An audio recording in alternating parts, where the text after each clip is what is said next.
Doing a live stream on Gully Crix is pretty easy. So let's take a look on how you can do it. So imagine that you are already in between of scoring a match and you want to share it with people who are sitting in the dugout or friends who didn't came to see your match or didn't came to play the match but are keen to see where the match is going. So all you need to do is click on go live uh, and name the session. This is completely option, but let's say it's GC match and start the live stream. It will give you a code, so you can share this code with your friends.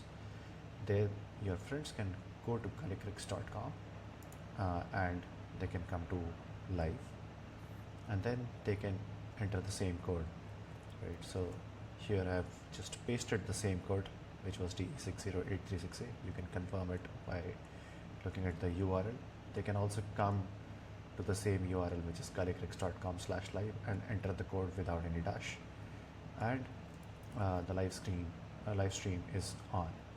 Right now, anytime if any updates happen to the match, it is updated to the live stream in real time.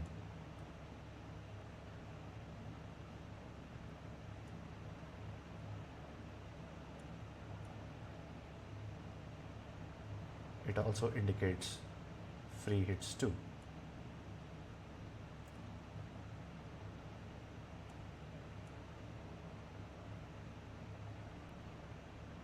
So yeah, that's how you live stream. Once you're done with the live stream, you can pause it and then you can end it also. But let's say if you forget to end a particular live stream, it automatically gets ended or automatically gets discarded after 12 to 14 hours. So yeah, that's how you go live on Gully Crix and show your matches to the friends who missed out. Cheers.